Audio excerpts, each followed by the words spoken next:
Hi buddies. இன்றைய காணொலியில் தமிழ்நாட்டினுடைய நாமக்கல் மாவட்டத்திற்கு அருகாமையில் நடந்த ஒரு அதிபயங்கர அமானுஷ நிகழ்வு தாங்க முழுமையாக பார்க்க போயிடும். இந்த சம்பவத்தில் ஒரு பெண்மணி காதல் தோல்வியுற்றதால் தீக்குளித்து மாண்ட பிறகு ஒரு குடும்பத்தில் ஏற்பட்ட ஒரு திகில் நிகழ்வு தாங்க இன்றைய நிகழ்வு.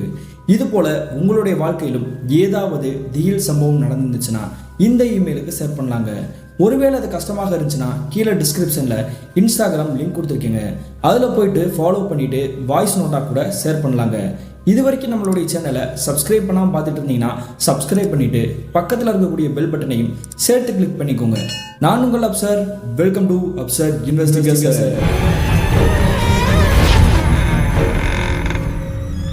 நான் ஏற்கனவே சொன்ன மாதிரி தமிழ்நாட்டினுடைய நாமக்கல் மாவட்டத்திலிருந்து குறிப்பிட்ட தொலைவில் அமைந்திருக்கக்கூடிய ஒரு அழகிய கிராமத்தில் கிட்டத்தட்ட 2000 காலகட்டத்தில் நடந்த ஒரு திகில் நிகழ்வு தாங்க இன்றைய நிகழ்வு.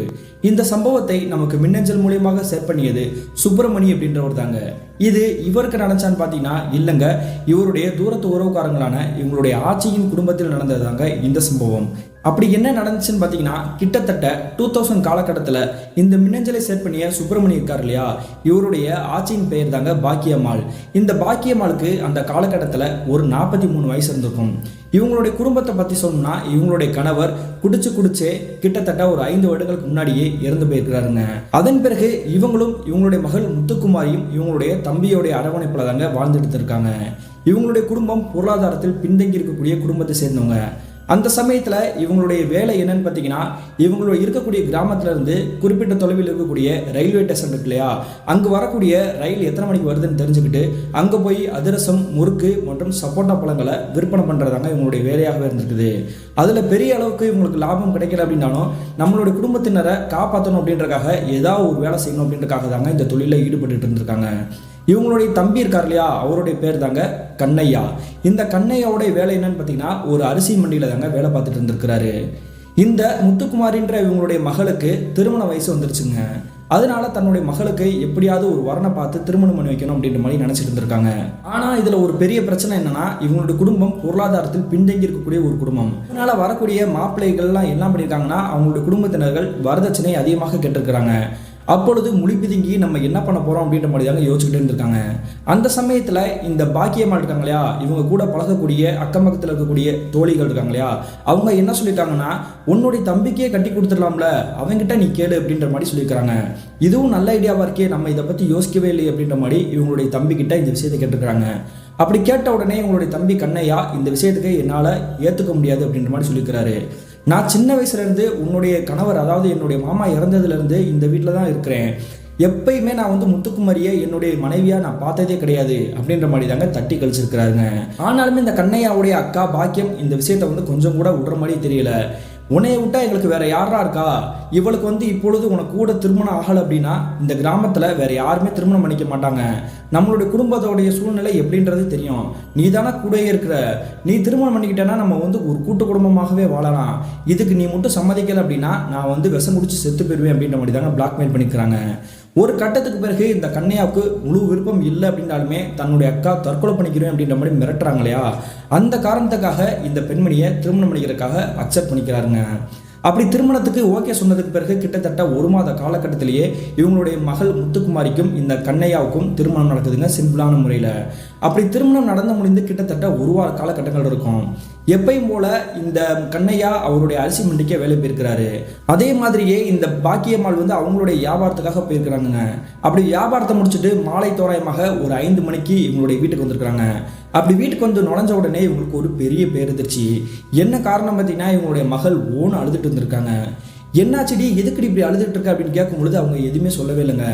இப்போ ஒழுங்கு மரியாதையாக சொல்ல போறியா, எதுக்கு அழுதுட்டு இருக்கேன்னு சொல்லு, தம்பி எதுவும் அடிச்சிட்டானா, புருஷன் பொண்டாடிக்குள்ள இதெல்லாம் சகஜம், இதுக்காகவா அழுதுட்டு இருக்க அப்படின்ற மாதிரி கேட்குறாங்க. அதெல்லாம் ஒன்றும் இல்லைம்மா, உன்னோட தம்பிலாம் என்னை அடிக்கவே இல்லை, பக்கத்து வீட்டில் இருக்கால ஆதிரை செல்வி அவள் தான் என்னை கண்டமணிக்க திட்டிட்டு போயிட்டா அப்படின்ற மாதிரி தாங்க சொல்கிறாங்க. இதை கேட்ட உடனே இவங்களுக்கு தூக்கி வாரி போட்டிருக்குது. என்னடி சொல்கிற, ஆதிரை செல்வி எதுக்கு உன்னை திட்ட போகிறா அப்படின்ற மாதிரி கேட்குறாங்க. இந்த ஆதிரை செல்வி அப்படின்ற பெண்மணி வேறு யாரும் கிடையாதுங்க, இவங்க இருக்கக்கூடிய வீடு இருக்கு இல்லையா, அந்த வீட்டில் இருந்து ஒரு 4 வீடு தள்ளி இருக்கக்கூடிய ஒரு குடும்பத்தை சேர்ந்த ஒரு பெண்மணி தாங்க. இந்த ஆதிரை செல்வின்ற பெண்மணியோட குடும்பத்தை பற்றி சொன்னால் அப்பா அம்மா ஆதிரை செல்வி அவங்களுக்கு இவங்களுக்கு ஒரு தம்பி இருந்திருக்காங்க. அந்த பெண்மணி தாங்க இவங்களை வந்து கண்டமணிக்க திட்டிருக்காங்க அப்படின்ற மாதிரி சொல்றாங்க. என்ன சொல்லி திட்டினா அப்படின்ற மாதிரி இந்த பெண்ணினுடைய அம்மா கேட்டிருக்காங்க, பாக்கியம்மாள் கேட்டிருக்காங்க. அவங்க சொல்லக்கூடிய விஷயத்தை கேட்டு இவங்களுக்கு மறுபடியும் தூக்கி வாரி தாங்க போட்டிருக்குது. அப்படி அந்த ஆதிரை செல்வின்ற பெண்மணி என்ன சொல்லியிருக்காங்கன்னு பார்த்தீங்கன்னா, இந்த திருமணம் நடந்திருக்கு இல்லையா, உன்னுடைய கணவன் அதாவது கண்ணையன், அந்த கண்ணையாவுக்கும் எனக்கும் தான் திருமணம் நடக்க காத்துட்டு இருந்துச்சு. நாங்கள் இருவரும் பல வருஷமாக காதலிச்சுட்டு இருந்தோம். தேவையில்லாம நீ இடையில குறுக்க வந்து நீ அவனை வந்து கல்யாணம் பண்ணிட்டேல, இந்த கல்யாணத்தை வந்து என்னால் ஏற்றுக்க முடியாது. எப்பொழுது இந்த கண்ணையாவை நான் வந்து காதலிக்க ஆரம்பிச்சேனோ அப்பொழுதுல இருந்தே நான் வந்து அவனை கணவனாகவே நினச்சிட்டேன். ஒழுங்கு மரியாதையாக உன் கழுத்தில் இருக்கக்கூடிய தாலியை கழட்டி தூக்கி தூர வீசிடு. தயவு செஞ்சு இந்த இடத்த விட்டே ஓடி போய், இல்லை அப்படின்னா நான் உன்னை கொண்டே போட்டுருவேன். உன்னுடைய கணவன் என்னுடைய கணவன் அப்படின்ற மாதிரி தாங்க பேசி கண்டமணிக்க திட்டிட்டு போயிருக்கிறாங்க. இந்த விஷயத்தை தாங்க இந்த முத்துக்குமாரின்ற பெண்மணி அழுதபடியே இவங்களுடைய அம்மா கிட்ட சொல்லிக்கிறாங்க. இதை கேட்ட உடனே கோபம் வந்து உச்சந்தலைக்கேறி இருக்குங்க இவங்களுடைய அம்மா பாக்கியம்மாளுக்கு. எவ்வளோ தைரியம் தான் என்னோட வீட்டுக்குள்ளே நடு வீட்டுக்குள்ளே நுழைஞ்சு இந்த மாதிரி அவள் பேசிட்டு போயிருப்பா அப்படின்ற மாதிரி அவங்களுடைய வீட்டில் இருக்கக்கூடிய ஒரு விளக்கமாறு எடுத்திருக்காங்க. அப்படி அந்த விளக்கமாறு எடுத்துக்கிட்டு அந்த 4 வீடு தள்ளி இருக்கக்கூடிய ஆதிரை செல்வி வீட்டுக்கு முன்னாடி போய் நின்று பயங்கரமாக கத்தியிருக்காங்கங்க.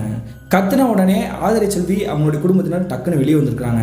வெளியே வந்த உடனே இந்த பெண்மணி ரொம்ப கொச்சையாக கெட்ட வார்த்தையில் பேச ஆரம்பிச்சிருக்காங்க. இந்த பாக்கியம்மாள்ன்ற பெண்மணி, எவ்வளோ தைரியம் தான் என் வீட்டுக்குள்ளேயே வந்து என்னுடைய மகளை நீ திட்டிருப்ப, உனக்கு அவனுக்கு என்னடி பழக்கம் இருக்குது, அதெல்லாம் எதுவாக இருந்தாலும் நீ மறந்துடணும். இனிமே என் மகக்கிட்ட நீ வந்து இந்த மாதிரி துமுறுத்தனமாக பேசிட்டு இருக்கக்கூடாது. பேசுனது நான் வந்து கேள்விப்பட்டேன் தெரிஞ்சிச்சு அப்படின்னா விளக்கமாக பிஞ்சிட முடியும் அப்படின்ற மாதிரி தாங்க சொல்லிக்கிறாங்க. என்ன நடக்குதுன்னு தெரியாமல் அங்கே இருக்கக்கூடிய பக்கத்தில் இருப்பாங்க இல்லையா, அந்த நபர்கள் எல்லாருமே மிரண்டபடி பார்த்துட்டு இருக்கிறாங்க. அதே சமயத்தில் ஆதிரை செல்வி வந்துட்டு இந்த பெண்மணியை நோக்கி எதிர்ப்புறத்தில் சண்டை போட மாதிரி தான் வராங்க. நீ நல்லபடியாக பேசி உன்னுடைய தம்பியை வந்து உன் மகளுக்கே கட்டி வச்சிட்டேல, அவனும் நானும் பல வருஷமாக காதலிச்சுட்டு இருந்தோம். இந்த விஷயம் ஏதாவது உனக்கு தெரியுமா? எதுவுமே தெரியாமல் நீ இந்த மாதிரி வந்து என்னுடைய வாழ்க்கையே சீரழிச்சிட்டேல, வேணா உன்னுடைய தம்பிக்கிட்டே நீ கேட்டுப்பாரு அப்படின்ற மாதிரி தாங்க சொல்கிறாங்க. இதை கேட்ட உடனே இந்த பாக்கியமான்ற பெண்மணிக்கு பேருதச்சில் உறைஞ்சு போயிருக்காங்க. இந்த ஆதிரை செல்வின்ற பெண்மணி சொல்றது உண்மைதானா? இந்த ஆதிரை செல்வி பல தடவை நம்மளுடைய வீட்டுக்கு அடிக்கடி போகவும் வரவும் இருந்திருக்காங்க. அந்த சமயத்தில் புறமே தன்னுடைய மகக்கிட்ட தான் பேச வராங்க அப்படின்ற மாதிரி நம்ம நினைச்சோம். ஆனால் தன்னுடைய தம்பிக்கும் இந்த பெண்ணுக்கும் பழக்கம் இருந்திருக்குமோ அப்படின்ற மாதிரி தாங்க யோசிச்சபடியே இருந்திருக்காங்க.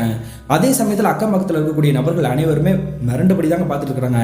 இருந்தாலுமே திருமணம் ஆயிடுச்சு இல்லையா, இனிமே அந்த வாழ்க்கையை வந்து பங்கு போடுறதுக்கு உரிமை கிடையாது. அதனால என்னுடைய பொண்ணு பக்கமே நீ வரக்கூடாது, வந்த அப்படின்னா நான் என்ன பண்ணுவேனே தெரியாது அப்படின்ற மாதிரி தாங்க இங்கே எதிர்ப்புறத்தில் நிற்கக்கூடிய இந்த பாக்கியமான்ற பெண்மணி பேசிட்டு இருக்கிறாங்க.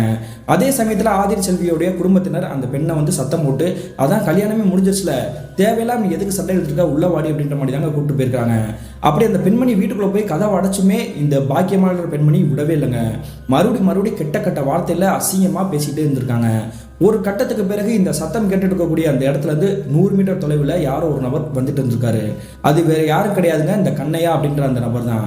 தன்னுடைய அக்கா ஆதிரை செல்வின்ற பெண்மணி வீட்டுக்கு முன்னாடி இப்படி அசிங்கமாக பேசிட்டு இருக்காங்களே, என்ன பிரச்சனை இருக்குன்னு தெரியலையே அப்படின்ற மாதிரி தாங்க பயத்தோட ஓடி வந்துட்டு இருக்கிறாரு.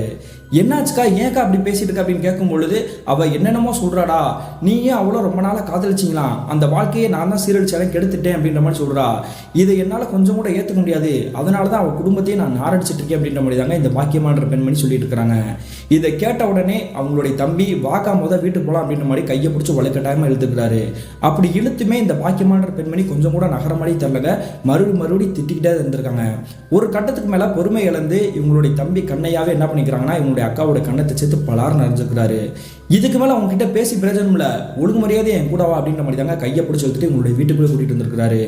அப்படி வீட்டுக்குள்ளே கூட்டிகிட்டு வந்ததுக்கு பிறகு அவள் சொல்கிறதா உண்மை, பல வருஷமாக நான் இதே கிராமத்திலான இருக்கிறேன், இந்த ஆதிரை செல்வியை நான் ரொம்ப நாளாக காதலிச்சுட்டு இருக்கிறேன், இந்த விஷயத்தை வந்து உங்ககிட்ட எத்தனையோ தடவை நான் சொல்லலாம்னு ட்ரை பண்ணிக்கிறேன், அதே மாதிரியே வாழ்ந்தா அவள் கூட வாழணும், திருமணம் பண்ணால் அவள் கூட தான் திருமணம் பண்ணணும் அப்படின்ற மாதிரி எவ்வளவோ ஆசைகளை என்னுடைய மனசுக்குள்ளே விதைச்சு வச்சிருந்தேன். இதை எதுவுமே புரிஞ்சுக்காம உன்னுடைய மகளை வந்து நீ திருமணம் பண்ணிக்கணும், இல்லைன்னா நான் செத்து போயிடும் அப்படின்ற மாதிரி நீ பிளாக்மெயில் பண்ண. அப்படி பிளாக்மெயில் பண்ண காரணத்தினால தான் தன்னுடைய அக்காவோட உசுறு போயிடக்கூடாது அப்படின்றக்காக நான் தயங்கிக்கிட்டு இந்த விஷயத்துக்கு நான் அக்செப்ட் பண்ணி உன்னுடைய மகளையை நான் திருமணம் பண்ணிருக்கேன் அப்படின்ற மாதிரி தாங்க சொல்றாரு. இதை கேட்ட இந்த பாக்கியமான பெண்மணிக்கு என்ன பண்றேன்னு தெரியலங்க, உடம்பெல்லாம் வேர்த்து விடவடக்க நடுங்க ஆரம்பிச்சிருக்குது. இனிமே ஆதிரை செல்வியோட வீட்டுக்கு முன்னாடி போய் அசிங்கமா பேசுறத அப்படி நிப்பாட்டிக்கோ, இன்னொரு தடவை இந்த மாதிரி செயலில் வந்து நீ ஈடுபட்ட அப்படின்னா உன்னுடைய மகள் கழுத்துல நான் போட்டுக்கக்கூடிய தாலி இருக்கு இல்லையா, அந்த தாலியை அறுத்துட்டு அவளை வந்து ஒரு விதவி கோலத்தில் மாத்திடுவேன் அப்படின்ற மாதிரி தாங்க மிரட்டுறபடி சொல்லியிருக்கிறாருங்க. இதை கேட்டுட்டு இந்த பெண்மணி அப்படியே உக்கி போயிட்டாங்க, குறுகி போயிட்டாங்க. நான் தெரியாதனமாக பேசிட்டேன்டா, அந்த மாதிரிலாம் எதுவுமே செஞ்சிடாத. இதுக்கு முன்னாடி இந்த விஷயம்லாம் நடந்திருக்குது அப்படின்றத சொல்லியிருந்தேன்னா நான் இந்த திருமணத்துக்கு நான் ஒத்துக்கவே மாட்டேன்ருப்பேன். ஆனால் நீ எதையுமே சொல்லாமல் நான் சொன்ன ஒரு வார்த்தைக்காக நீ வந்து திருமணம் பண்ண இல்லையா, எனக்கு எதுவுமே தெரியாது. இனிமேல் அந்த பெண்மணியோட வழியில் நான் ஈடுபடவே மாட்டேன், குறுக்கிடவே மாட்டேன் அப்படின்ற மாதிரி தாங்க இந்த பாக்கியம்மாள் அழுதபடி சொல்லிக்கிறாங்க. இந்த சம்பவத்துக்கு பிறகு கிட்டத்தட்ட ஒரு வார காலகட்டமாகவே இந்த 3 பேருமே ஒருத்தருக்கு ஒருத்தர் மாறி மாறி பேசிக்கவே இல்லைங்க. அதே சமயத்தில் சில மாதங்களுக்கு பிறகு இந்த ஆதிரி செல்வின்ற பெண்மணியை வரன் பார்க்கறதுக்காக வேற ஒரு ஊர்ல இருந்து ஒரு மாப்பிள்ளை குடும்பத்தினர் வந்திருக்காங்க. அப்படி வந்திருக்கக்கூடிய அந்த குடும்பத்தினரும் இந்த ஆதிரி செல்வின்ற குடும்பத்தினரும் பேசிட்டே இருக்கும்பொழுது பயங்கரமான சண்டை வெடிச்சிருக்குதுங்க. அக்கம் பக்கத்தில் இருக்கக்கூடிய நபர்கள் பூரமே வந்து ஓடி ஓடி பக்கத்தில் வந்து பார்த்துருக்காங்க என்ன பிரச்சனைன்ட்டு. அந்த நேரத்தில் இந்த ஆதிரி செல்வின்ற பெண்மணி என்ன பண்ணிக்கிறாங்கன்னு பார்த்தீங்கன்னா, இந்த மாப்பிள்ளை எனக்கு பிடிக்கல, இந்த திருமணமே வேணாம் அப்படின்ற மாதிரி தாங்க சண்டை போட்டு விரட்டி இருக்கிறாங்க. இதை பக்கத்திலே இருந்து ஒட்டு கேட்டுட்டு இருக்கக்கூடிய இந்த முத்துக்குமாரியோடைய அம்மா இருக்காங்களே பாக்கியம்மாள், அவங்களுக்கு மனசு கொஞ்சம் கூட பொறுத்துக்கவே இல்லை. ஏற்கனவே இவங்களுடைய வாழ்க்கையை நம்ம தான் சீரழிச்சோன்னு நினச்சிட்டு இருக்காங்க. இப்பொழுது வரக்கூடிய வரனெல்லாம் வேணான்னு சொல்லிட்டு இருக்கிறாளே, மறுபடியும் போய் அவளை வந்து சமாதானப்படுத்துவோம் அப்படின்ற மாதிரி தாங்க அந்த பெண்மணி கிட்ட மறுபடியும் பேச்சு கொடுத்துருக்காங்க. நான் பண்ணது எல்லாமே தப்பு தான், மன்னிச்சுக்கோ. ஆனால் உன் வாழ்க்கை இப்படி மாறதுக்கு காரணம் நானா இருப்பேன் நான் நினச்சி கூட பார்க்கல. என்னுடைய தம்பி உன்னை பற்றி ஒரு தடவை கூட என்கிட்ட சொன்னதே கிடையாது. நீ அப்படி ஆல்ரெடி அவன் சொல்லியிருந்தான் அப்படின்னா இந்த கல்யாணத்தை நான் வந்து நடத்திருக்கவே மாட்டேன். உனக்கும் தான் கட்டாயமாக இந்த திருமணமே நடந்திருக்கும். இது எதுவுமே தெரியாமல் மூடி மறைச்சு தான் இந்த திருமணமே நடந்திருக்குதுமா. தயவு செஞ்சு இனிமேலாவது உன் வாழ்க்கையை கெடுத்துறாத. அடுத்து வரக்கூடிய வரனை தட்டி விட்டுறாம பார்க்கக்கூடிய மாப்பிள்ளையே திருமணம் பண்ணி உன் வாழ்க்கை நல்லபடியா இருக்கணும் அப்படின்னு மாதிரி தாங்க சொல்லிக்கிறாங்க. இதை கேட்ட உடனே அந்த பெண்மணி மறுபடியும் கோபத்தோடு தாங்க பேசியிருக்காங்க. என் வாழ்க்கை எப்படி போன்றதை முடிவெடுக்கக்கூடிய அந்த இடத்துல நீ கிடையாது. அதனால உன் வேலையை பார்த்துட்டு போ. நீ நல்ல காரியம் பண்ணணும்னு நினைச்சேனா, என்னுடைய வாழ்க்கை நல்லா இருக்கணும் அப்படின்னு நீ நினைச்சேனா, உன்னுடைய மகளுடைய கழுத்தில் இருக்கக்கூடிய தாலியை அறுத்து நீ வந்து உன்னுடைய தம்பியையும் என்னையும் வந்து சேர்த்து வை அப்படின்ற மாதிரி சொல்றாங்க. இதை கேட்ட உடனே மறுபடியும் இந்த பெண்மணிக்கு பயங்கரமா கோவம் இருக்குது. உங்ககிட்ட புத்திமதி சொல்லி புரியுறபடி சொல்லிட்டு இருக்கிறேன், திருமணமானவங்களுடைய கழுத்தில் இருக்கக்கூடிய தாலியை போய் அறுக்க சொல்லிட்டு இருக்கேடி, நீலாம் நல்லாவே இருக்க மாட்டேன் அப்படின்ற மாதிரி தாங்க மண்ணை வாரி தூத்தி இருக்கிறாங்க. இந்த சம்பவத்துக்கு பிறகு ஆதிரி செல்வியுடைய அப்பா அம்மா ஒரு கட்டத்துக்கு மேல பொறுமையை இழந்துட்டாங்க. அவங்களுக்கு தான் ஆல்ரெடி திருமணம் ஆயிடுச்சு, மறுபடியும் ஏன் இப்படி தொந்தரவு பண்ணிட்டு இருக்கு அப்படின்ற மாதிரி தாங்க இந்த ஆதிரி செல்வின்ற பெண்மணியை போட்டு அடி நடிச்சிருக்காங்க. இந்த சம்பவம் நடந்து அன்றைய மாலை தோராயமாக ஒரு 6 மணி இருந்துக்குங்க. இவங்களுடைய கிராமத்தில் வரக்கூடிய ட்ரெயின் வந்து 6 மணி தான் கரெக்டாக நிற்கும். இதுக்காக வியாபாரம் பார்க்கறதுக்காக இந்த பாக்கியம்மாள்ன்ற பெண்மணி கூடையில் அதிரசம், முறுக்கு மற்றும் அந்த சப்போட்டா பழங்களை எடுத்துக்கிட்டு வியாபாரம் பார்க்கறதுக்காக போயிருக்காங்க. அப்படி வியாபாரம் பார்த்துட்டு கிட்டத்தட்ட ஒரு 7:15 மணிக்கு தாங்க அந்த ரயில் தண்டவாளத்துலேருந்து கிளம்ப ட்ரை பண்ணிக்கிறாங்க. அந்த சமயத்தில் இவங்க நடந்து வந்துட்டு இருக்கும் பொழுதே பின்னாடி வந்து யாருமே கிடையாதுங்க. ஒவ்வொருத்தவங்களும் ஒவ்வொரு வீதியில் வந்து இறங்கி போயிட்டாங்க. இவங்க அந்த ஒத்தையடி பாதையில் நடந்து வந்துருக்காங்க அந்த தண்டவாளத்துக்கு பக்கத்திலேயே. அப்படி வந்துகிட்டே இருக்கும் பொழுது பின்னாடி யாரோ நோக்கி நடந்து வந்துட்டு இருக்க மாதிரி தெரியுது. என்னடா அது கால் தடம் சத்தம் கேட்குதே, யார் நடந்து வந்திருக்கா அப்படின்ற மாதிரி டக்குன்னு திரும்பி பார்க்குறாங்க இந்த பாக்கியம்மாள். திரும்பி பார்த்தா இவங்களுக்கு பேரெதிர்ச்சி, யாரையுமே காணாமே அப்புறம் எப்படி இந்த சத்தம் கேட்குது அப்படின்ற மாதிரி தாங்க மிரண்டுபடி விறுவிறுன்னு நடந்துட்டு இருக்காங்க. அப்படி நடந்தே போயிட்டு இருக்கும் பொழுது இவங்க நிற்கக்கூடிய இடத்துல இருந்து ஒரு 100 மீட்டர் தொலைவில் ஒரு மரம் இருக்குதுங்க. அது ஒரு அரச மரம். அந்த அரச மரத்துக்கு மேலே யாரோ ஒரு பெண்மணி உட்காந்துருக்க மாதிரி தாங்க தெரியுது. அப்படி உட்காந்துருக்கக்கூடிய அந்த காட்சியை பார்த்த உடனே இவங்களுக்கு ஈரக்குடியே நடுங்கி போயிடுச்சு. யார் இந்த பெண்மணி, எதுக்காக அந்த மரத்தில் உட்காந்துருக்காங்க, ஏன் இப்படி பண்ணிட்டு இருக்காங்க அப்படின்ற மாதிரி தாங்க விரிச்சு பார்த்துட்டு இருக்காங்க. அப்படி பார்த்துட்டே இருக்கும் பொழுது எல்லா வீடுகளையும் சொல்கிற மாதிரி அங்கே இருக்கக்கூடிய அந்த மரத்தில் அமர்ந்திருக்கக்கூடிய அந்த பெண்மணி இருக்காங்க இல்லையா, ஓன்னு அழுகுறாங்க. இவங்க போடக்கூடிய அந்த அழுகுற சத்தத்தை கேட்ட உடனே இவங்களுக்கு மிரண்டு போயிட்டாங்க. எதுக்கு இந்த பெண்மணி இந்த மரத்து கிளை மேலே ஏறி உட்காந்துக்கிட்டு இப்படி அழுதுட்டு இருக்குது அப்படின்ற மாதிரி தாங்க பக்கத்தில் நெருங்கி போயிட்டாங்க. ஒருவேளை அந்த பெண்மணி வந்து தற்கொலை பண்ணுறதுக்காக தான் இந்த மரத்து மேலே ஏறி உட்காந்துருக்காங்களோ, அவங்கள எப்படியாவது காப்பாற்றி ஆகணுமே அப்படின்ற மாதிரி தாங்க இந்த பாக்கியம்மாள்ன்ற பெண்மணி அவங்க கையில் வச்சுருக்கக்கூடிய கூடையை இறக்கிக்கிட்டு அந்த மரத்துக்கிட்ட போயிருக்காங்க. அப்படி மரத்துக்கிட்ட போயிட்டு அந்த பெண்மணி கூப்பிட்டு, யாருமா நீ, முதல்ல கீழே இறங்குமா அப்படின்ற மாதிரி தாங்க சத்தம் போட்டுருக்காங்க. ஆனால் அந்த பெண்மணி இறங்குற மாதிரியே தெரியலங்க. என்ன நீ சொல்லிக்கிட்டே இருக்கேன், கேட்கவே மாட்டேற, முதல்ல இறங்கு நீ அப்படின்ற மாதிரி தாங்க சத்தம் போட்டுருக்காங்க. ஒரு கட்டத்துக்கு பிறகு அந்த மரத்தில் உட்காந்துருக்கக்கூடிய அந்த பெண்மணி டக்குன்னு சரசரன்னு அந்த மரத்தில் வந்து கீழே இறங்கிக்கிறாங்க. சாதாரணமாக அந்த மரத்துலேருந்து எப்படி இறங்க போச்சு அப்படின்ற மாதிரி தாங்க நினச்சிட்டு இருக்காங்க. ஆனாலுமே அந்த பெண்மணி முகத்தையே காட்டாமல் முதுகு புறத்தை மட்டும் காட்டின மாதிரி அப்படி திருமணம் அப்படி நின்றுட்டு இருக்காங்க. என்னம்மா நீ, எதுக்குமா இந்த நேரத்தில் இந்த மரத்துக்கிட்ட வந்து நிற்கிற, எப்படி இந்த மரத்துக்கு மேலே நீ ஏறின அப்படின்ற மாதிரி கேட்டுக்கிட்டே இருக்காங்க. அப்படி கேட்டுகிட்டே இருக்கும்பொழுது அந்த பெண்மணி டக்குன்னு திரும்பி இருக்கிறாங்க. பார்த்து அடுத்த நிமிஷமே இவங்களுக்கு ஈரக்குடியே நடுங்கி இருக்குது. என்ன காரணம் பார்த்தீங்கன்னா, அந்த மரத்துக்கிட்ட நிற்கக்கூடிய அந்த பெண்மணி வேறு யாருமே கிடையாதுங்க. இவங்களுக்கு நல்லா தெரிந்த பழக்கமான ஆதிரை செல்வி அப்படின்ற அந்த பெண்மணி தாங்க. இந்த பெண்மணி எதுக்கு இந்த மரத்துக்கிட்ட உட்காந்துட்டு இப்படி அழுதுட்டு இருக்கா அப்படின்ற மாதிரி தாங்க மிரண்டபடி பார்த்துட்டு இருக்கிறாங்க. எதுக்குமா இந்த நேரத்தில் இங்கே வந்து நிற்கிற, வீட்டுக்கு கிளம்புமா, நான் பண்ணதெல்லாம் தப்பு தான், மன்னிப்பு தான் கேட்டுட்டே இல்லை, நீ இந்த இடத்த விட்டு போ, விபரீதமான முடிவு எதுவும் எடுத்துறாத அப்படின்ற மாதிரி தாங்க சொல்கிறாங்க. ஆனால் அந்த பெண்மணி இவங்க பேசக்கூடிய பேச்சுக்கு எந்த ஒரு பதிலுமே சொல்லாமல் அழுதபடி நின்றுட்டு இருந்திருக்காங்க. இப்படி இந்த இருவரும் பேசிக்கிட்டே இருக்கும் பொழுது தூரத்துல இருந்து யாரோ லைட் வெளிச்சத்தை அடிக்கிற மாதிரி தாங்க தெரிஞ்சிருக்குது. டக்குன்னு திரும்பி பார்க்குறாங்க, எதிர்ப்புறத்தில் அந்த ரயில் தண்டவாளத்தில் வேலை பார்ப்பாங்க இல்லையா, அந்த மாதிரி ஒரு அதிகாரி தாங்க. யாருமா நீ இந்த இடத்துல நின்றுக்கிட்டு என்ன பண்ணிட்டு இருக்க அப்படின்ற மாதிரி தாங்க பக்கத்தில் நெருங்கி வந்திருக்கிறாரு. அது ஒன்றும் இல்லையா, வியாபாரத்தை முடிச்சு நான் கிளம்பிட்டு இருந்தேன். என்னோட கிராமத்தில் எனக்கு தெரிஞ்ச நல்லா பழகின ஒரு பெண்மணி இந்த மரத்துக்கு மேலே ஏறி இருந்தா, அவளை வந்து கீழே இறங்க சொன்னேன். விபரீதமான முடிவு எடுத்துட்டா தப்பா போயிரும்ல, அதனால தான் சத்தம் போட்டுட்டு இருக்கேன் அப்படின்ற மாதிரி சொல்றாங்க. இதை கேட்ட உடனே அந்த அதிகாரி டார்ச் லைட்டை அடிச்சு அந்த மரத்துக்கிட்ட பார்க்குறாருங்க. ஆனால் அவருடைய கண்களுக்கு எதுவுமே தட்டுப்படவே இல்லை. என்னம்மா சொல்ற, இந்த இடத்துல எதுவுமே கண்களுக்கு தட்டுப்படவே இல்லையே, யாருமே இல்லை, நீ மட்டும் தானே இருக்கிற அப்படின்ற மாதிரி கேட்டிருக்காருங்க. இதை கேட்ட உடனே மிரண்டபடி டக்குன்னு திரும்பி பார்க்குறாங்க இந்த பாக்கியமான்ற பெண்மணி. அடுத்த நிமிஷமே இவங்களுக்கு குலையே நடுங்கி போயிடுச்சுங்க. என்னையா சொல்றீங்க, இவ்வளவு நேரம் அந்த ஆதிரி செல்வின்ற பெண்மணி இங்கே தான் நின்றுட்டு இருந்தா, அதுக்குள்ள எங்க போனான்றது தெரியலையே அப்படின்ற மாதிரி தாங்க யோசிச்சுபடி இருந்திருக்காங்க. இவ்வளவு நேரம் ஆயிடுச்சு, இதுக்கப்புறம் நீ என்னத்தை வியாபாரம் பார்க்க போற, நீ கூட தூக்கிட்டு இந்த இடத்த விட்டு கிளம்பு அப்படின்ற மாதிரி தாங்க சத்தம் போட்டுக்கிறாரு. அந்த பெண்மணி எங்கே போனான்றதே தெரியாமல் பெரிய மன உளைச்சல் ஆளாகி அந்த குழப்பத்தோடையே இவங்களுடைய கிராமத்துக்கு இவங்களுடைய வியாபாரம் பார்க்கக்கூடிய அந்த கூடையை தூக்கிக்கிட்டே வந்துட்டு இருந்திருக்காங்க. அப்படி கிராமத்துக்குள்ள நெருங்க இவங்களுக்கு ஒரு மரண ஓல சத்தம் கேட்குது. அதுக்கு என்ன காரணம் பார்த்தீங்கன்னா, இவங்களுடைய கிராமத்தில் வந்து கிட்டத்தட்ட ஒரு 32 குடும்பம் தாங்க இருந்திருக்காங்க. பெரிய கிராமம்லாம் கிடையாது. அங்கே இருக்கக்கூடிய ஒரு சில நபர்கள் வந்து இவங்களை தாண்டி போகும்பொழுது விகாரமான முறையில் பார்த்துட்டு போயிருந்திருக்காங்க. எதுக்கு ஏன் நம்மளை வந்து எல்லாரும் உத்து பார்த்துட்டே போயிட்டு இருக்காங்க அப்படின்ற மாதிரி யோசிச்சபடியே நடந்து போயிட்டு இருந்திருக்காங்க. அந்த சமயத்தில் இவங்க வீட்டுக்கிட்ட நெருங்கும் பொழுது இவங்களுக்கு பேரெதிர்ச்சி. என்ன காரணம்னா, இவங்களுடைய வீட்டை தாண்டி ஒரு 4 வீடு தள்ளி ஆதிரி செல்வி வீடு இருக்கு இல்லையா, அந்த வீட்டை சுற்றி தாங்க கூட்டமாக மக்கள் நின்றுட்டு இருக்காங்க. எதுக்கு ஏன் இப்படி இங்கே இருக்கக்கூடிய மக்கள் எல்லாருமே கூட்டமாக நின்றுட்டு இருக்கிறாங்க அப்படின்ற மாதிரி தாங்க கூட்டத்தை விலைக்கு பார்க்குறாங்க. அப்படி பார்க்கும் பொழுது இவங்களுடைய வாழ்க்கையில் கற்பனையே பண்ண முடியாத காட்சி கண்கள் முன்னாடி தட்டுப்பட்டிருக்குது.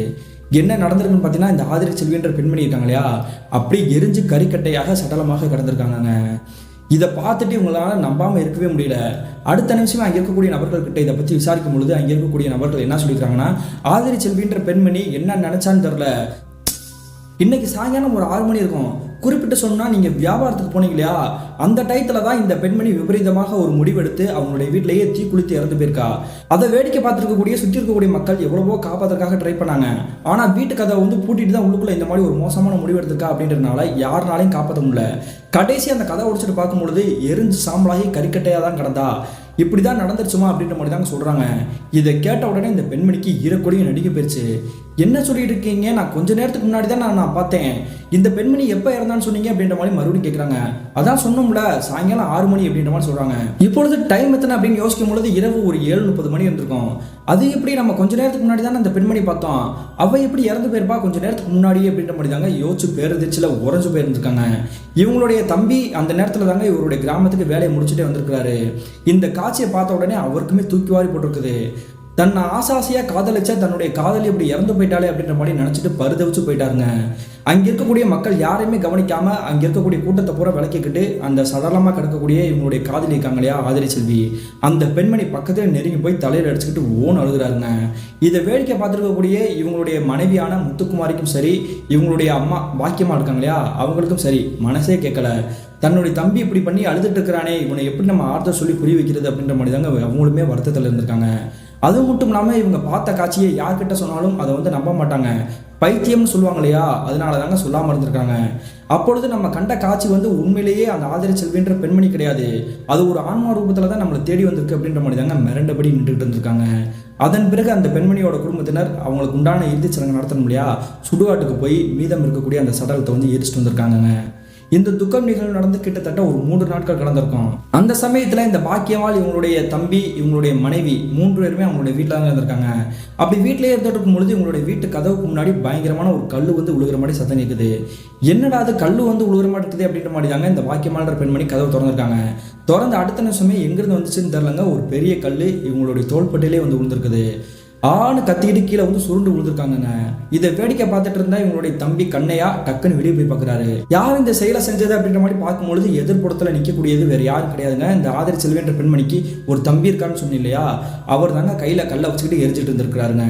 இதை பார்த்த உடனே மிரண்டபடி அவர் போய் தடுத்துருக்கிறாரு. உடனே அவங்களோட குடும்பத்தினர் வந்து அவர் வந்து சத்தம் போட்டு எழுதிட்டு போயிருக்கிறாங்க. இவளை வந்து நான் சும்மாவே விட மாட்டேன், இவனால தான் என்னுடைய அக்கா இறந்து போயிட்டா, இவன் நல்லாவே இருக்கக்கூடாது அப்படின்ற மாதிரி தாங்க ஆக்ரோஷமாக இவங்களுடைய தம்பி கத்திட்டு இருந்திருக்காருங்க, ஆதிரி செல்வியோடைய தம்பி. அதன் பிறகு அவங்களுடைய குடும்பத்தினர் சமாதானப்படுத்தி இழுத்துட்டு போயிருக்காங்க. அதே மாதிரியே அந்த பாக்கியமான பெண்மணியை இவங்களுடைய தம்பி மருத்துவமனைக்கே கூட்டிட்டு போய் சிகிச்சைலாம் பண்ணி இவங்களுடைய வீட்டுக்கு கூட்டிட்டு வந்திருக்காங்க. நல்ல வேளை அந்த கல் வந்து தலையில மட்டும் விழுந்துருச்சுன்னா அவங்களுடைய உயிருக்கே ஆபத்தாய் முடிஞ்சிருக்கும். அது வந்து பெரிய கல்லாக தாங்க இருந்திருக்குது, தோள்பட்டையில் அடிபட்டு கொஞ்சம் பலமாகவே அடிபட்டு இருக்குதுங்க. அதன் பிறகு கிட்டத்தட்ட ஒரு வார காலகட்டத்திலேயே இந்த ஆதிரி செல்வியோடைய குடும்பத்தினர் இருக்காங்க இல்லையா, இனிமே இந்த கிராமத்தில் இருக்கக்கூடாது, ஒருவேளை இருந்தோம் அப்படின்னா தன்னுடைய மகள் போன துக்கம் தாங்க முடியாம தன்னுடைய இளைய பையனை எந்த ஒரு காரியம் விபரீதமாக முடிவெடுக்கலாம், அதனால நம்ம இந்த ஊரை விட்டு போறதே நல்லது கொஞ்ச நாளைக்கு அப்படின்ற மாதிரி தாங்க இவங்களுடைய உறவுக்காரங்க வீட்டுக்கு இவங்களுடைய குடும்பத்தினர் மொத்தமாக கிளம்பி இருக்கிறாங்க. இந்த சம்பவம் நடந்து கிட்டத்தட்ட ஒரு மாத காலகட்டங்கள் கடந்திருக்கும். அதன் பிறகு தாங்க இந்த பாக்கியமான பெண்மணியோட குடும்பத்தினருக்கு அமானுஷ காற்று வீச காத்திருந்துச்சு. அப்படி என்ன நடந்திருக்குன்னு பாத்தீங்கன்னா, இந்த பாக்கியமான பெண்மணியோடைய தம்பி கண்ணையா இருக்கார் இல்லையா, இந்த துக்க நிகழ்வு நடந்ததுல இருந்தே இவங்களுடைய அக்கா கிட்டையும் இவங்களுடைய மனைவி கிட்டையும் முகம் கொடுத்து கூட பேசாம பட்டும் படாம தான் இருந்திருக்கிறாரு. தன்னுடைய தம்பி எப்படி ஒரு நாளைக்கு மனசு மாறிடும் அப்படின்ற மாதிரி தாங்க இவங்களும் காத்துட்டே இருந்திருக்காங்க. அந்த சமயத்தில் இவங்க இருக்கக்கூடிய வீடு சின்ன வீடு அப்படின்றதுனால இவங்களுடைய தம்பியும் இவங்களுடைய தம்பி மனைவி அதாவது இவங்களுடைய மகளும் ஒன்றா தூங்கட்டும், நம்ம வந்து வெளியே படுப்போம் அப்படின்ற மாதிரி இவங்களுடைய வீட்டுக்கு வெளியே ஒரு திண்ணில தாங்க படுத்துருந்துருக்காங்க. அப்படி படுத்து தூங்கிட்டு இருக்கும்பொழுது நடுநிசி இரவு தோராயமாக ஒரு மணி இருந்திருக்கும். அந்த சமயத்தில் இவங்களுடைய மகள் வந்து ஏதோ வழியில கத்தி துடிச்சா எப்படி இருக்கும் அந்த மாதிரி தாங்க சத்தம் கேட்டுக்குது. எதுக்கு இப்படி கத்திக்கிட்டு இருக்கிறா, எதுவும் பிரச்சனையா அப்படின்ற மாதிரி தாங்க கதவை திறந்து உள்ள போய் பார்க்குறாங்க. அப்படி பார்க்கும்பொழுது மறுபடியும் இவங்களுடைய வாழ்க்கையில மறக்கவே முடியாத காட்சி கண்கள் முன்னாடி தட்டுப்பட்டுக்குது. என்ன நடந்திருக்குன்னு பார்த்தீங்கன்னா, இவங்களுடைய தம்பி இருக்கார் இல்லையா கண்ணையா, அந்த கண்ணையான்ற ஒரு இவங்களுடைய மனைவி முத்துக்குமாரி மேலேயே ஏறி உட்காந்துக்கிட்டு கழுத்தை பிடிச்சி நெரிச்சிட்டு இருக்காருங்க, கொலை பண்ற மாதிரி ட்ரை பண்ணிட்டு இருக்காரு. இதை பார்த்த உடனே இவங்களுக்கு ஈரக்குழியும் நடுங்கி போயிடுச்சு. எதுக்குடா அப்படி பண்ணிட்டு இருக்கிற, உன்னுடைய மனைவியை நீ போட்டு தள்ள பார்க்குற அப்படின்ற மாதிரி தாங்க வலுக்கட்டாயமா அவர் கையை பிடிச்சி இழுத்துருக்கிறாருங்க. அப்படி இழுத்துமே அந்த கண்ணையா அப்படின்றவர் கொஞ்சம் கூட அடங்குற மாதிரி தெரியல. இவனாலதான் எல்லாமே, என்னுடைய காதலி இறந்து போயிட்டா, இவளும் நீங்க செத்து போயிருங்கடி அப்படின்ற மாதிரி தாங்க கழுத்தை பிடிச்சி நெரிச்சுக்கிட்டு இவங்களுடைய அக்காவையும் பிடிச்சி தள்ளிட்டு இருக்கிறாரு. ஒரு கட்டத்துக்கு பிறகு இவங்க போடக்கூடிய சத்தம் கேட்டு அக்கம் பக்கத்தில் இருக்கக்கூடிய நபர்கள் அனைவருமே வந்து விலக்கி விட்டுருக்காங்க. உங்களுடைய தம்பிக்கு வந்து கிறுக்கு தான் பிடிச்சிருச்சு, அதனால நீங்க இருக்கிறதே இங்க பிரச்சனையா தான் இருக்குது, நீங்க வேற எங்கேயாவது போயிருங்க, உங்களுடைய தம்பியை கொஞ்ச நாளைக்கு தள்ளி வைங்க அப்படின்ற மாதிரி தாங்க சொல்லிக்கிறாங்க.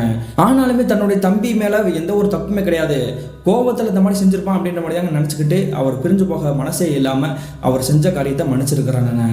இந்த நிகழ்வு நடந்து கிட்டத்தட்ட ஒரு 2 நாட்களுக்கு பிறகு இந்த கண்ணையாவுடைய நடவடிக்கை, உடை, பாவனை எல்லாமே மாற ஆரம்பிச்சிருக்குதுங்க. குறிப்பிட்டு சொல்லணும் அப்படின்னா, இவங்களுடைய மனைவி எப்பொழுதெல்லாம் டீ போட்டு கொடுக்குறாங்களோ அப்பொழுதெல்லாம் அந்த டம்ளரை தூக்கி தூர வீசியிருக்கிறாங்க. சாப்பாடு கொடுத்தா அதை வந்து தூக்கி வீசியிருக்கிறாரு. அது மட்டும் இல்லாமல் அடிக்கடி இவங்களுடைய மனைவி முத்துக்குமாரியை கன்னத்தை சேர்த்து ஓங்கி அடிச்சுட்டே இருந்திருக்கிறாருங்க. இந்த காட்சியை பார்த்துட்டு இருந்த இந்த முத்துக்குமாரின்ற பெண்மணி இவங்களுடைய அம்மா கிட்ட காலடியிலே விழுந்து அழுதுருக்காங்க.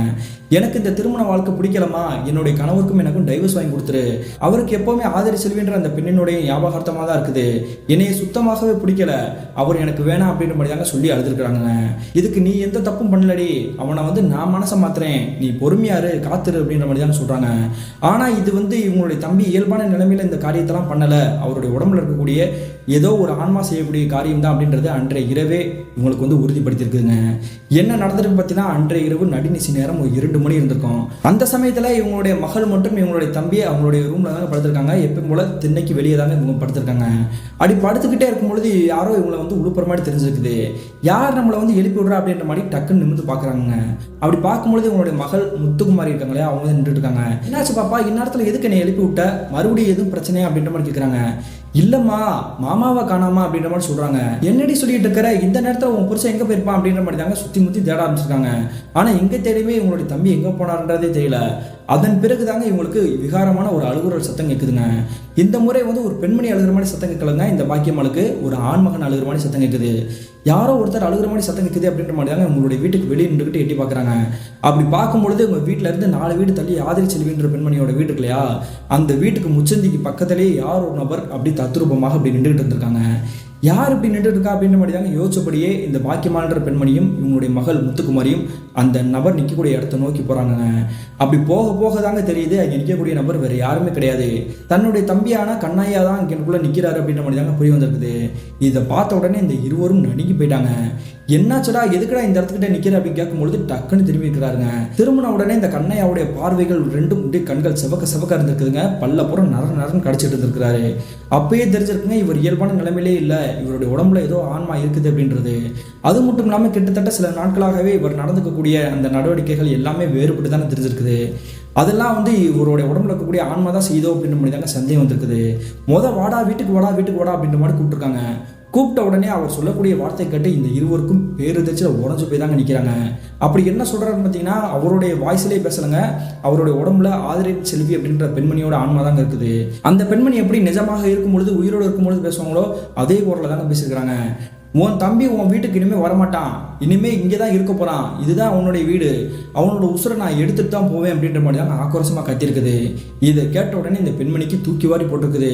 தன்னுடைய தம்பியோட உடம்புல அந்த ஆதிரி செல்வின்ற பெண்மணியோட ஆன்மா இருக்குதே, நம்ம என்ன பண்ணுறது அப்படின்ற மாதிரி தாங்க அக்கம் பக்கத்தில் இருக்கக்கூடிய வீட்டுக்காரங்களை வந்து கதவை தட்டி வெளியே கூப்பிட்டுருக்காங்க. என்னுடைய தம்பியோட உடம்புல அந்த ஆதிரி செல்வின்ற பெண்மணியோட ஆன்மா இருக்குது, எப்படியாவது காப்பாற்றுங்க அப்படின்ற மாதிரி தாங்க சொல்கிறாங்க. உடனே அங்கே இருக்கக்கூடிய நபர்கள் அனைவருமே சுற்று வட்டார பகுதியில் இருக்கக்கூடிய மக்கள் அனைவருமே பக்கத்தில் நெருங்கி வந்துட்டாங்க. அதன் பிறகு இந்த கண்ணையாவை பார்த்துக்கிட்டு அவங்களுடைய உடம்புல இருக்கக்கூடிய ஆதிரி செல்வின்ற பெண்மணியோட ஆன்மா கிட்ட பேச்சுவார்த்தையை நடத்த ஆரம்பிச்சிருக்காங்க. தயவு செஞ்சு அவனோட உடம்பு விட்டு போயிருமா, உன் வாழ்க்கை சீரழிஞ்சு முடிஞ்சு போயிடுச்சு, இதுக்கப்புறம் எதுக்கு இவனை தொந்தரவு பண்ணிட்டு அப்படின்னு கேட்கும்பொழுது, உங்ககிட்ட எல்லாம் நான் பேச முடியாதுடா, நான் என்ன பண்ண நினைக்கிறேனோ அதை நான் நடத்திட்டு தான் போவேன் அப்படின்ற மாதிரி தாங்க ஆக்ரோஷமாக கத்திக்கிட்டு அதே இடத்துல சமணங்கள் போட்டு உட்காந்துருக்குதுங்க. அப்படி உட்காந்துட்டு இருக்கும் பொழுதே அங்கே இருக்கக்கூடிய மக்களில் ஒரு சிலருடைய கண்களுக்கு தத்துரூபமாக தெரிஞ்சிருக்குதுங்க இந்த ஆதிரி செல்வின்ற பெண்மணியுடைய ஆன்மா. கருன்னு கரிய உருவமா இவருடைய உடம்புல இருந்து எப்படி நிமுறவும் குனியவும் அந்த மாதிரி தாங்க இருந்திருக்குது. இதை பார்த்துருக்கக்கூடிய அங்கே இருக்கக்கூடிய நபர்கள் அனைவருமே வேர்த்து வடவடக்குன்னு இருக்காங்க. உன்னுடைய தம்பியோடைய உடம்புல இருக்கக்கூடிய ஆன்மாவை விரட்டுறது சாதாரண காரியம் கிடையாது, நீங்கள் வேற ஒன்றும் பண்ண தேவையில்லை, உங்களுடைய குலதெய்வம் எதுவோ அங்கே வந்து கூட்டிட்டு போங்க அப்படின்ற மாதிரி சொல்கிறாங்க. இவங்களுடைய குலதெய்வம் எதுன்னு பார்த்தீங்கன்னா இவங்களுடைய கிராமத்தையுடைய எல்லையில் இருக்கக்கூடிய முனீஸ்வரர் கோயில் தாங்க. ஆனால் அந்த கோயிலை பொறுத்த வரைக்கும் காலையில் தானே நம்ம போக முடியும், இப்பொழுது என்ன பண்ண முடியும் அப்படின்ற மாதிரி தாங்க நினச்சிட்டு இருக்காங்க. கொஞ்ச நேரத்துக்கு பிறகு தாங்க இவங்களுக்கு ஒரு யோசனை வந்திருக்குது. நம்மளுடைய வீட்டில் இருக்கக்கூடிய பூஜை ரூமில் இருக்கக்கூடிய விபூதி எடுத்து அவனுடைய நெத்தியில் பூசி விடுவோம், அதுக்கப்புறமாவது அவருடைய உடம்புல இருக்கக்கூடிய ஆன்மா சாந்தமாகதான் பார்ப்போம் அப்படின்ற மாதிரி தாங்க இவங்களுடைய பூஜை ரூமில் இருக்கக்கூடிய விபூதி எடுத்து இவங்களுடைய தம்பியோடைய நெத்தியிலே பூசி விட்டுருக்காங்க. அப்படி பூசி விட்ட உடனே அவருடைய உடம்புல இருக்கக்கூடிய ஆன்மா பேயாட்டம் மாதிரி ஆடி அவருடைய உடம்பு விட்டு டக்குன்னு டிசப்பியர் இருக்குது. நல்ல வேளை அந்த ஆன்மா உடம்பு விட்டு போயிடுச்சு, நாளைக்கு காலையிலேயே கொஞ்சம் கூட யோசிக்காம கோயிலுக்கு போயிடணும் அப்படின்ற மாதிரி யோசிச்சிருக்காங்க. அதே மாதிரி மறுநாள் காலையில் விடிச்ச பிறகு இவங்களுடைய கிராமத்தில் இருக்கக்கூடிய ஒரு சில நபர்கள் இந்த கண்ணையாவை கூப்பிட்டுக்கிட்டு அந்த முனீஸ்வரர் கோயிலுக்கே போகிறாங்க. அப்படி கோயிலுக்கு போன பிறகு அங்கே இருக்கக்கூடிய கோயிலுடைய பூசாரி அங்கே இருக்கக்கூடிய சாட் எடுத்து இப்படி சொல்லட்டுற மாதிரி அடிக்க வந்திருக்கிறாருங்க. அடுத்த நிமிஷமே இவருடைய உடம்புல இருக்கக்கூடிய அந்த ஆதிரி செல்வின்ற பெண்மணியோட ஆன்மாவும் இறங்கியிருக்குது. நீ எதுக்காக வந்திருக்கேன்றது தெரியும், ஆனால் நீ நினைக்கக்கூடிய காரியம் நடக்காது, ஒழுங்கு மரியாதையாக இவனுடைய உடம்பை விட்டு போயிரு அப்படின்ற மாதிரி தாங்க கேட்டிருக்கிறாரு. ஆனாலுமே அந்த ஆதிரி செல்வின்ற பெண்மணியோட ஆன்மா கொஞ்சம் கூட கட்டுக்குள்ள வரவே கிடையாதுங்க.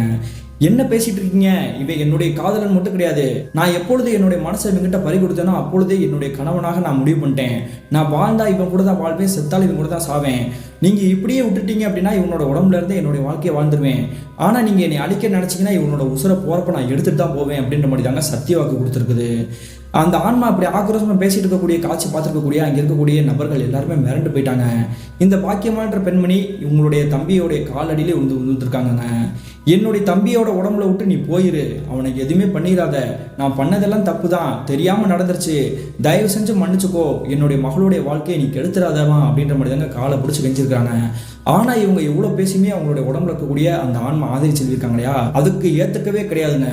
நீ என்ன வேணாலும் பேசிட்டு போ, என்ன வேணாலும் பண்ணி, யாரை வேணாலும் போய் பாரு, இவனுடைய உடம்பு விட்டு நான் போகவே மாட்டேன், உசுரை எடுத்துட்டு தான் போவேன் அப்படின்ற மாதிரி தாங்க சொல்லிட்டு இருக்குது. இதை கேட்டுட்டு இருக்கக்கூடிய கோயிலுடைய பூசாரியோட உடம்புல திடீர்னு அருள் வந்திருக்குதுங்க. அடுத்த நிமிஷமே ஏன்னு கத்திக்கிட்டு நாக்கா சொல்லிட்டுக்கிட்டு கண்கள் ரெண்டு செவக்க அந்த சாட்டை எடுத்து இந்த கண்ணையா இருக்கார் இல்லையா அவருடைய தோள்பட்டை சேர்த்து ஓங்கி ஒரு அடி அடிச்சிருக்காருங்க. அடிச்சு அடுத்த நிமிஷமே அவருடைய உடம்புல இருக்கக்கூடிய ஆதரைன்ற அந்த பெண்மணியோட ஆன்மா இப்படி சுருள ஆரம்பிச்சிருக்குது. என்னை எதுவும் பண்ணிடாதீங்க, நான் இந்த இடத்த விட்டு போயிடுறேன் அப்படின்ற மாதிரி தாங்க சொல்லியிருக்குது. நீ சொன்னா செய்ய மாட்டேன், நீ என்கிட்ட சும்மா சொல்லி ஏமாத்துற, உன்னை இருக்கிற இடம் தெரியாம நான் அழிச்சிருவேன் அப்படின்ற மாதிரி தாங்க இந்த பூசாரியுமே சொல்லியிருக்கிறாருங்க. இல்லை நான் சத்திய வாக்கு மறுபடியும் கொடுக்குறேன், இவனுடைய உடம்பு விட்டு நான் போயிடுறேன், எதுவும் பண்ணிடாதீங்க அப்படின்ற மாதிரி தாங்க ஓன்னு அழுக ஆரம்பிச்சிருக்குது. அதன் பிறகு தாங்க அந்த கோயிலுடைய பூசாரி அந்த ஆன்மாவை கட்டுக்குள்ளே கொண்டு வந்திருக்கிறாரு. நீ இவனுடைய உடம்பை விட்டு போகிறது மட்டும் கிடையாது, இவங்களோட குடும்பத்தினர் மட்டும் இல்லை, அங்கே இருக்கக்கூடிய கிராமத்து மக்கள் யாரையுமே நீ வந்து பயமுறுத்தக்கூடாது. இந்த கிராமத்தோட எல்லை பகுதியில் என் கோயிலுக்கு பின்னாடியே இடம் இருக்கு இல்லையா, அந்த இடத்துல ஏதாவது ஒரு இடத்துல நீ போய் இருக்கணும், யாருடைய கண்களுக்கு தட்டுப்படக்கூடாது, யாரையும் பயமுறுத்தக்கூடாது. நீ இதுக்கு சத்தியவாக்கு கொடுத்துட்டு போற அப்படின்னா உன்னை நான் எதுவும் செய்ய மாட்டேன், இல்லை அப்படின்னா உன்னை உரு தெரியாமல் அடிச்சிருவேன் அப்படின்ற மாதிரி தாங்க ஆக்ரோஷமாக பேசுகிறாரு. இதை கேட்டதுக்கு பிறகு தாங்க அந்த ஆன்மா நீங்கள் சொல்கிற எல்லாத்துக்குமே நான் கட்டுப்படுறேன், நான் சத்தியவாக்கு கொடுக்குறேன், யாருக்குமே எந்த தொந்தரவும் கொடுக்க மாட்டேன், நான் கிராமத்துக்குள்ளே போக மாட்டேன் அப்படின்ற மாதிரி தாங்க சொல்லியிருக்குது. அதன் பிறகு தாங்க அந்த ஆதிரி செல்வின்ற பெண்மணியோடைய ஆன்மாவை கட்டுப்பாட்டுக்குள்ளே கொண்டு வந்து இந்த கோயில் பூசாரி அவர் வசம் கொண்டு வந்திருக்கிறாருங்க. அதே மாதிரி கிட்டத்தட்ட ஒரு 10 நிமிஷத்துலேயே இந்த கண்ணையா வந்து மயக்கத்துலேருந்து டக்குன்னு முடிச்சிருக்கிறாரு. முடிச்சதுக்கு பிறகு அவருக்கு என்ன நடந்துச்சு ஏது நடந்துச்சுன்றது சுத்தமாகவே தெரியலைங்க. அவருடைய உடம்புல இருக்கக்கூடிய இந்த ஆன்மா என்ன பண்ணுச்சுன்றது எதுவுமே தெரியவே இல்லை. அதே மாதிரி அந்த கோயிலுடைய பூசாரி என்ன சொல்கிறாருன்னா, இனிமேல் உங்களுக்கு எந்த பிரச்சனையும் கிடையாது, தைரியமாக உங்களுடைய வீட்டுக்கு போங்க, உங்களுடைய வாழ்க்கையை வாழுங்க அப்படின்ற மாதிரி தான் சொல்லி வழி அனுப்பிச்சு வச்சிருக்கிறாருங்க. அதே சமயத்தில் அந்த பாக்கியமான பெண்மணி இனிமேல் அந்த ஆதரன்ற பெண்மணியால் எந்த ஒரு பிரச்சனையும் வராதா அப்படின்ற மாதிரி கேட்டிருக்காங்க. நான் தான் சொல்லிட்டேல, இனிமேல் உங்கள் குடும்பத்துக்கு நான் தான் காவலாக இருப்பேன், தைரியமாக போயிட்டு வாங்க அப்படின்ற மாதிரி தாங்க சொல்லிக்கிறாங்க. அப்படி வீட்டுக்கு வந்ததுக்கு பிறகு தாங்க இந்த கண்ணையா கிட்ட நடந்த விஷயத்தை கூட சொல்லிக்கிறாங்க. இதை கேட்ட உடனே கண்ணையா தலையில் அடித்தபடி ஓன் அழுதுக்கிறாரு. இவருக்கு ஆக்சுவலி அந்த ஆன்மா வந்து எப்போ ஆக்கிரமிப்பு பண்ணுச்சு அப்படின்னா, இவங்க அந்த ஆதிரி செல்வின்ற பெண்மணி வந்து இறந்து போனாங்க இல்லையா, அந்த சடலத்தை கட்டி பிடிச்சி அழுகும் பொழுதே அந்த பெண்மணியோட ஆன்மா இந்த கண்ணையாவை பொசஸ் பண்ணியிருக்குதுங்க. அதுலேருந்து சில நாட்களாகவே இவரோட உடம்புல இருந்து தாங்க இவ்வளோ வேலைகளுமே ஈடுபடுத்தி செஞ்சுருக்குதுங்க. இதை தெரிஞ்சதுக்கு பிறகு இந்த கண்ணையா ஓன் அழுதுட்டு இருக்கிறாரு. அதன் பிறகு அவரை சமாதானப்படுத்தி கிட்டத்தட்ட ஒரு 6 மாத காலகட்டங்களாகவே யாருக்கிட்டே முகம் கொடுத்து கூட பேசாமல் அமைதியாகவே இருந்திருக்கிறாருங்க. அதுக்கு பிறகு இதுதான் வாழ்க்கை, இதை வந்து புரிஞ்சுக்கணும், இதுதான் இயல்பு அப்படின்றத தெரிஞ்சுக்கிட்டு எப்பயும் போல எங்களோட குடும்பத்தினரோட நல்லபடியாக நிம்மதியாக வாழ்ந்துட்டு இருந்திருக்காருங்க. கிட்டத்தட்ட 2000 காலகட்டத்தில் என்னுடைய ஆட்சியோடைய குடும்பத்தில் நடந்தது பிரதர். எனக்கு சொந்த பாட்டிலாம் கிடையாது, தூரத்து உறவு முறை தான். இருந்தாலுமே அவங்களுடைய வாழ்க்கையில் நடந்த விஷயத்த என்னுடைய அப்பா அம்மா சொல்லி தான் எனக்கே தெரிய வந்துச்சு. அதை அப்படியே உங்களுக்கு ஷேர் பண்ணிக்கிறேன் அப்படின்ற மாதிரி தாங்க சொல்லி முடிச்சுக்கிறாரு. இந்த சம்பவத்தை நமக்கு ஷேர் பண்ணிய சுப்பிரமணிக்கு ஒரு நன்றி சொல்லிக்கிறாங்க. மீண்டும் இது போன்ற தரமான த்ரில்லிங்கான சுவாரஸ்யமான நிகழ்வுடன் உங்களை சந்திக்கும் வரை நான் உங்கள் அப்சர்.